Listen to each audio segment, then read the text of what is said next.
Kip's life had hit a wall. He was currently jobless, homeless, and utterly lost. Desperation gnawed at him. He only had one option left. His friends, John and Mary. They had always been there for him. Could he ask this of them? He swallowed his pride and called. John answered on the second ring. Kip's voice choked with shame as he explained his situation. To his relief, John didn't hesitate. "Come over, Kip. We'll figure something out." Relief washed over Kip as he drove over to his friend's place. It was a temporary fix, so he told himself. He just needed to get back on his feet. He promised himself he wouldn't overstay his welcome. Little did he know, his life was about to take a very strange turn. John greeted Kip with a warm hug. The familiar house felt like a safe haven. Mary, however, seemed distant. She smiled politely, but there was a flicker of something else in her eyes. Concern? Hesitation? Kip tried to ignore it. He was just grateful for their generosity. They offered him their spare room. It was small, cramped even, but it was a roof over his head. More suited for a child than a grown adult. He promised to help around the house. He would find a job soon. He just needed a chance. "Don't worry about it, Kip," John said, clapping him on the back. "We're happy to help." But Kip couldn't shake off the feeling that his presence was causing some unspoken tension. Later that night, Kip overheard snippets of a hushed conversation. He couldn't make out the words, but he recognized the worried tone in Mary's voice. John's voice was low and soothing. Kip's curiosity got the better of him. He quietly moved closer to the door. "John, we can't!" Mary whispered urgently. "We barely have enough space as it is. What about the baby?" "The baby?" Kip's heart sank. He'd had no idea Mary was pregnant. Suddenly, their strained behavior made sense. He retreated to his room, feeling like an intruder. He had to find another solution. He couldn't burden them like this, especially now. The weight of his situation pressed down on him. Section 4. A Sneaky Solution. John visited Kip a few days later. He held a strange contraption in his hand. It looked like a cross between a hairdryer and a handheld vacuum cleaner. "What's that?" Kip asked, his interest piqued. "A solution?" John replied, a mischievous glint in his eye. He explained that it was an experimental device. "No worries, no one even knows it's gone from the safe. I'm head of security there, and I have it back before anyone is the wiser. They could de-age a person. Just for a few months," John assured him. Kip was skeptical, but desperate. He agreed to John's plan. He knew it was crazy, but what choice did he have? He closed his eyes, bracing himself as John aimed the device. The world dissolved into a dizzying swirl of light and sound. Section 5. A Baby's Mind. Trapped. Kip opened his eyes, expecting to see John. Instead, he saw bars.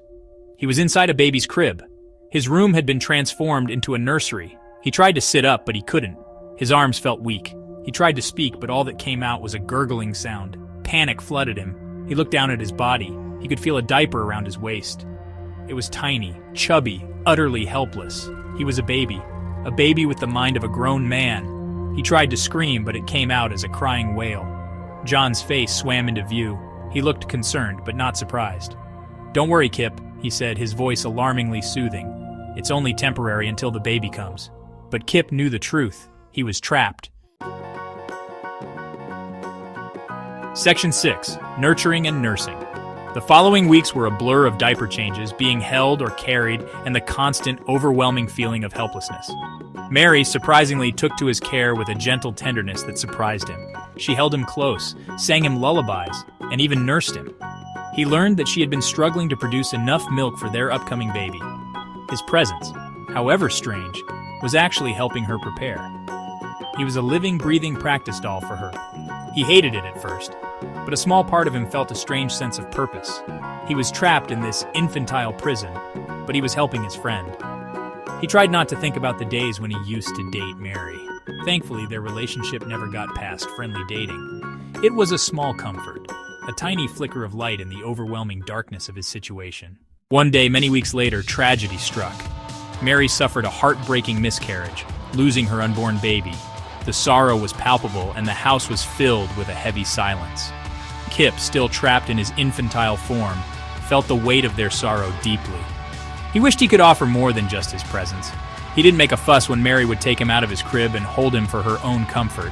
As the months went by, Kip began to notice something unsettling. His friends, who he had trusted to change him back soon, seemed to have no intention of doing so. It wasn't until he was splashing naked in the kiddie pool one sunny afternoon that the realization hit him like a tidal wave. They had no plans on changing him back ever again. In their grief, they had made a monumental decision without his opinion in the matter. They had decided to make him their son. Kip's mind raced as he tried to process this new reality.